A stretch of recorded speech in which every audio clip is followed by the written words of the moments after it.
Hi, everyone. Welcome to HR Works, brought to you by BLR. I'm your host, Steve Bruce. HR Works provides clear, relevant, actionable information on topics that matter to HR professionals. When you're armed with best practices and strategies to attract, retain, and engage top talent and deliver exceptional value to your organization, HR Works. Tech and HR. A challenge for most every HR manager. Where can tech really help? And how far can you trust it to do your job? BLR and SilkRoad recently completed a survey to shed some light on what's happening in the trenches. And we've got Alexandra Levit with us today to help us digest some of the more interesting findings of the survey. Alexandra is the CEO of Inspiration at Work. She's a former nationally syndicated columnist for the Wall Street Journal and a current writer for the New York Times. She has authored several books, including the best-selling They Don't Teach Corporate in College, Success for Hire, and Blind Spots. Alexandra currently consults, writes, and explores leadership development, career, and workplace trends on behalf of American Express, Deloitte, DeVry University, Intuit, and SilkRoad. Alexandra, welcome to HR Works. Thanks so much for having me. It's great to be back. And listeners, I just want to point out, since this is our last episode of 2017, all of us at HR Works wish you a great holiday season and a happy new year. Okay, so Alexandra, let's start out talking about recruiting. Our survey showed that about half responding organizations have a tech-based applicant tracking system. Does that square with your experience? Yeah, that number, Steve, is actually a little bit low. I would have thought that it would be higher at this point, that applicant tracking systems were the first things to be automated, if you will, several years ago, and I would think they would be fully institutionalized in most organizations. And when I say most, I mean more than half. So that one was a little bit surprising to me, but perhaps the definition of tech-based threw people off a little bit. I think that maybe more people are using technology than they admitted to, or they misunderstood the meaning of tech-based. But I think my overall gut feeling on this one is that it's a slightly higher number if you're using any technology at all to facilitate applicant tracking. That's just, my 2 cents there. Okay, thanks for that. And then also about half of the respondents said that they use social media or other software technology to help them develop a pool of talent. That is applicants they can't hire at the current time, but might want to hire in the future. Have you found this to be a common practice, and is it a best practice? This is absolutely a common practice and a best practice. I feel that what people are doing to develop the pools of talent now is that they are going on social media, for example. That would be the number one place where people are doing this. And they are posting relevant, and when I say relevant, it means that either it's an industry-related or it's company-related, internal and external content, and engaging with this pool of talent around it. They're also recruiting and supporting people who are internal brand ambassadors so that those people can get people who are not currently working in the organization excited about potentially coming there and contributing, and also putting keywords out there so that they can search themselves for the best people to join these digital talent networks and to have in their back pocket in case a position opens up, and also to attract people to come to their properties, their social media and digital talent networks as well.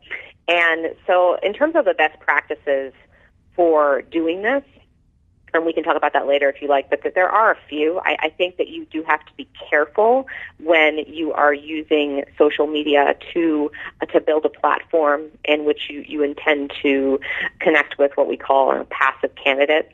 I think it's very easy to kind of fall into pitfalls that we recommend that individuals who are searching for jobs don't fall into, and of course you as the HR professional don't want to do so either. So we can certainly talk about those as well.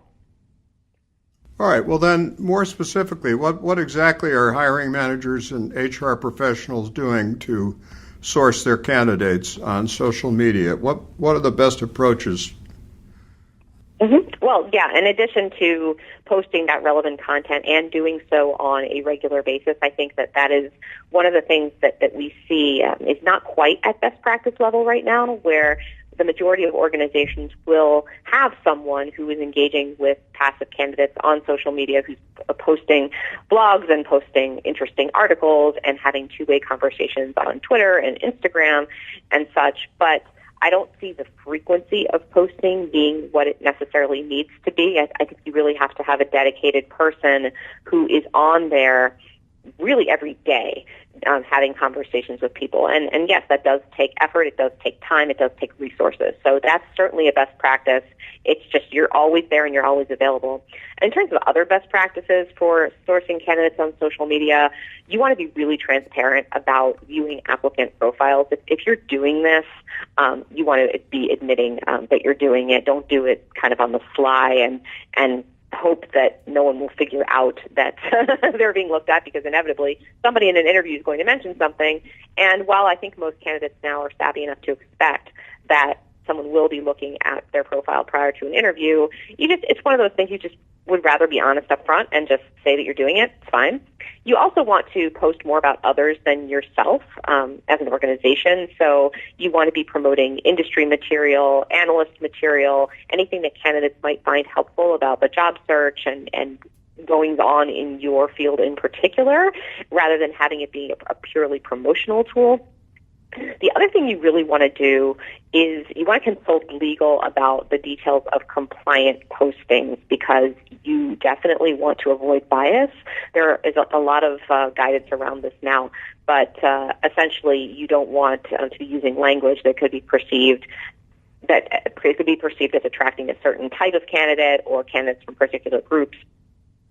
And speaking of groups, you want to be active in LinkedIn groups, for example. It's a great way to source industry-related content and to get access to a wide range of great passive people who might not be looking for a job but just might be looking for information about the field. And then finally, I would say that the best practice now is to consider a paid option on some of these social networks. In particular, LinkedIn Premium is a great one for targeting specifically the type of candidates you are looking for, and it will help streamline your efforts and maximize your time and resources in doing this.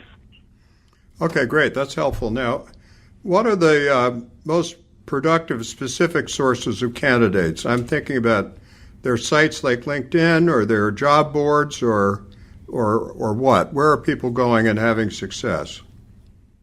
Well, Steve, I think that depends on the field and industry that you are in. And I know that sounds a little bit like I didn't answer it, but the reason I'm saying that is yes, LinkedIn for most fields is going to be the best source, because pretty universally it is the number one place where candidates are going to either promote their careers or look for new jobs. If you're a professional, by and large, you are on LinkedIn these days.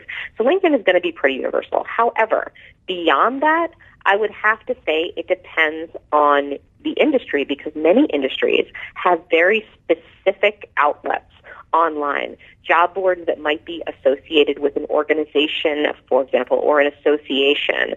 So, for example, if you were in public relations and you belong to the Public Relations Society of America, PRSA and just being affiliated with it is a great thing for HR people to do, because they are really being surrounded by people who very specifically have shown interest in pursuing that career path and have done quite well at it usually.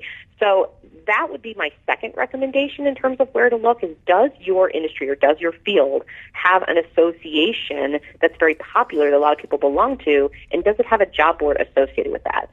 There are, of course, all sorts of other types of job boards that are more general, but I would caution people to just accept the notion that all of the people in your industry are going there, because that may not necessarily be the case. It might be far more specific, just depending on your field. And how can you find that out? Well, you can ask. Ask around to some of your current employees. Look, where do you hang out online? If you wanted information on a given subject, where would you go? If you were looking for a new job, where would you go? And see what they say. Oh, that's very helpful. So now I want to talk a little bit about onboarding. Our survey showed that about a quarter of respondents have automated their onboarding, and about half of those say they get all the admin chores done before the person reports to work. So they call that pre-onboarding or preboarding. Is this important for listeners to consider?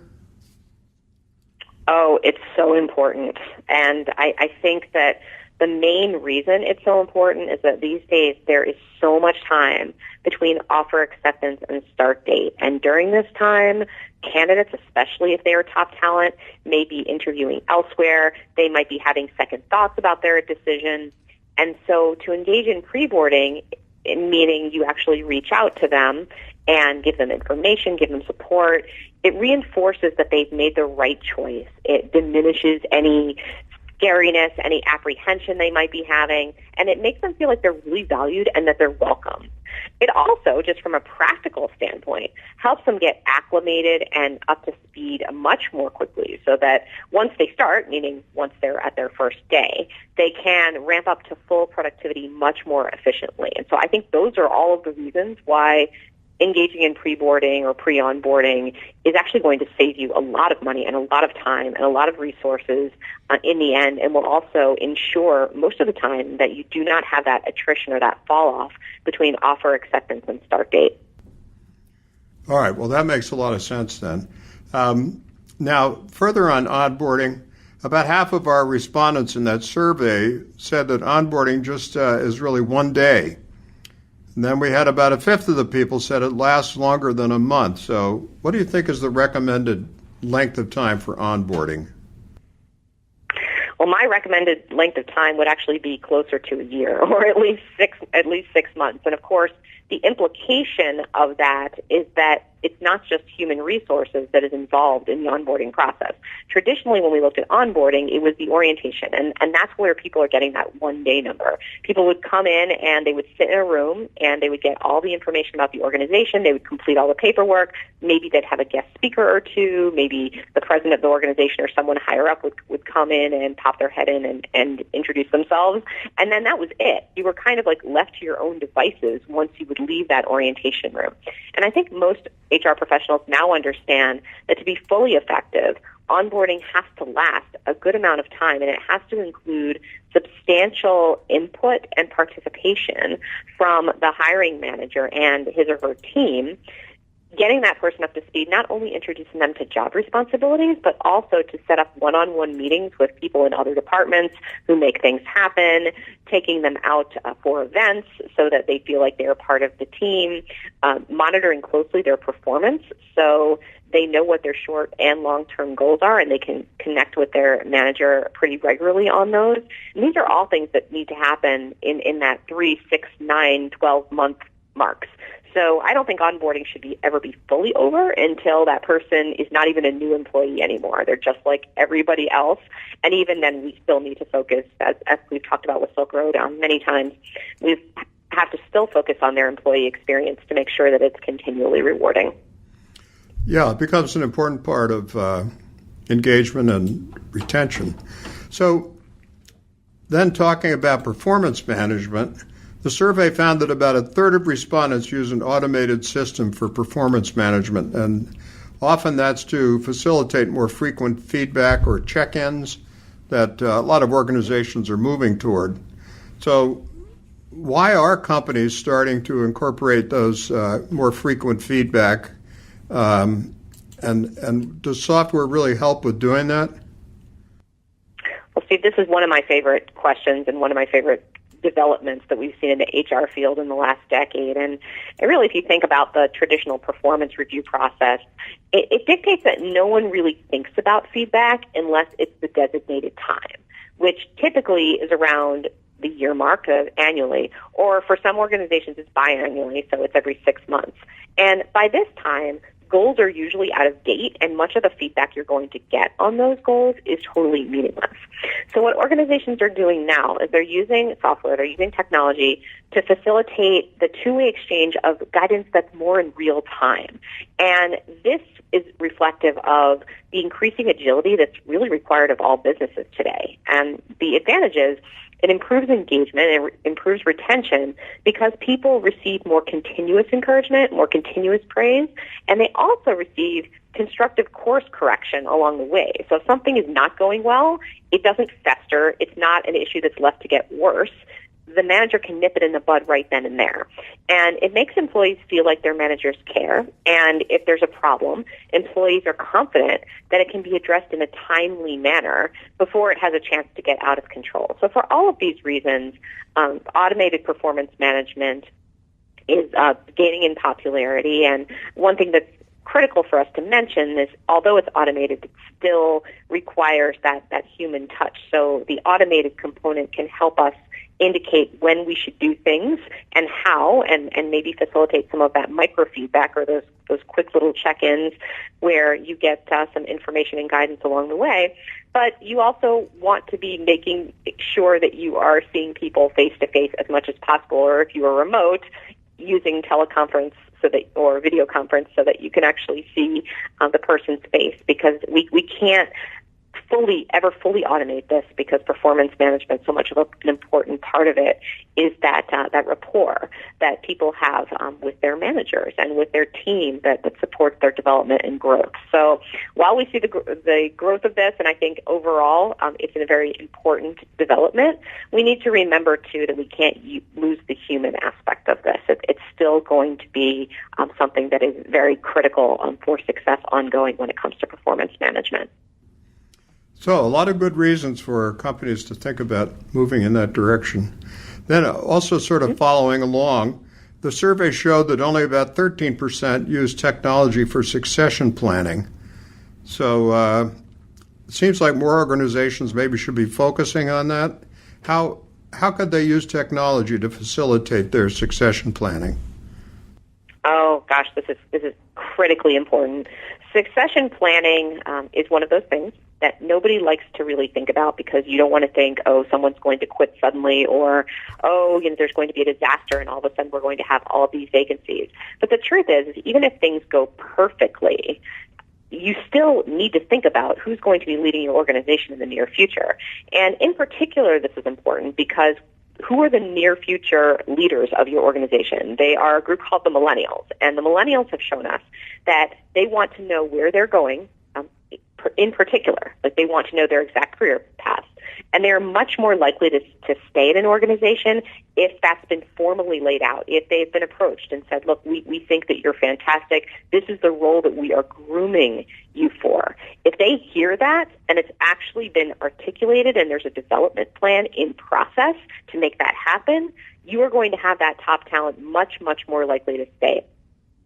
And it also gives you an opportunity when you do this type of succession planning to care for and cultivate leadership competencies among people that you've identified, because most people are not born leaders, born managers. They have to be developed. You might have certain strengths and you might have certain areas for improvement.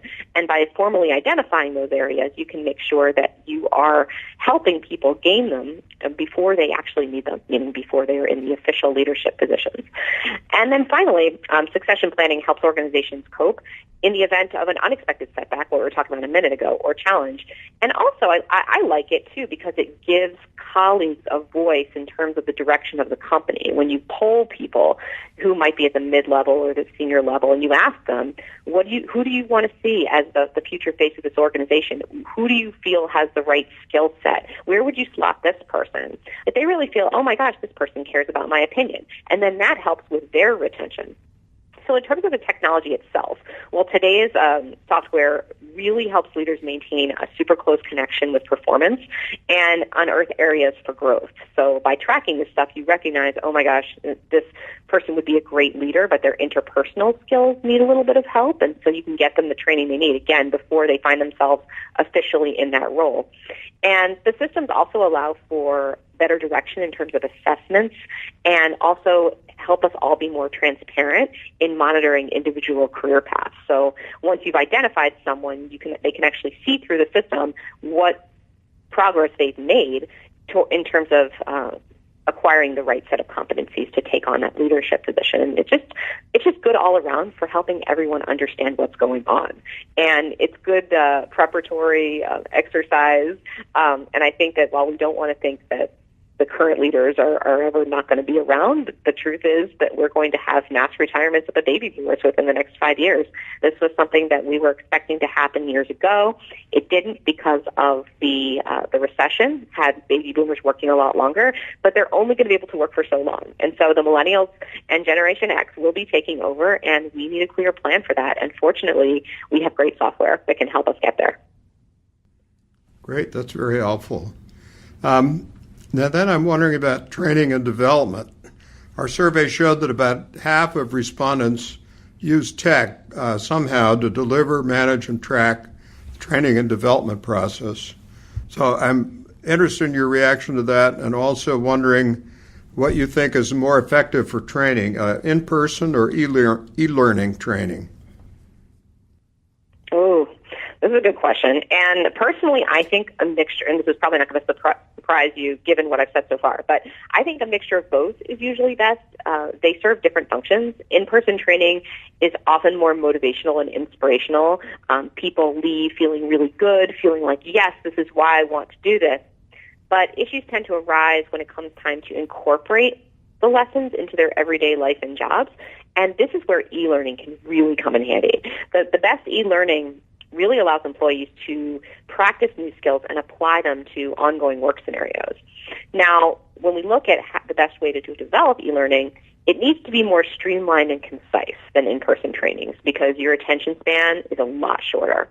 Now, obviously, with a mobile or dispersed workforce, most, if not all, of the training has to be virtual. It's just very difficult to get all of those people in the same room. And in this case, it's best to provide as personal an experience as possible so that your employees get some of the same benefits they would as if they were there in the room.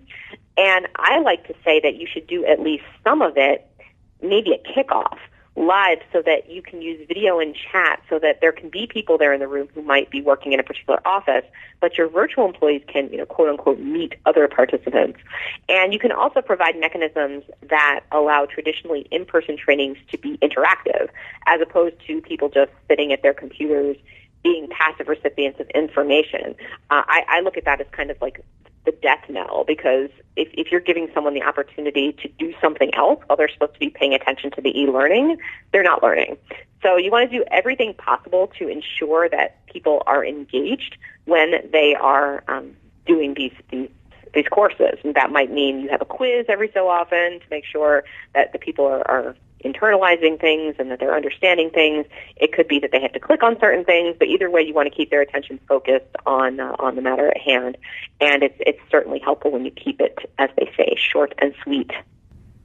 All right, thanks for that. Now, two other things we've been hearing about a lot. One is the need to make everything available mobile because, as you say, the millennials, they want to operate on their phones. And also we have this issue of the dispersed workforce with a lot of remote workers. So how does technology play a role in facilitating these experiences? Well, I think if all of your HR information at this point is not fully optimized for mobile, you are behind the curve. So that should be the first thing that people should be focusing on, is using your HR tech systems to ensure that the employee experience that you are offering, that every time you have a touch point, you have to assume that people are reading things, engaging with things, filling out things on their phone. And I think sometimes it's as simple as saying, oh, we have this application.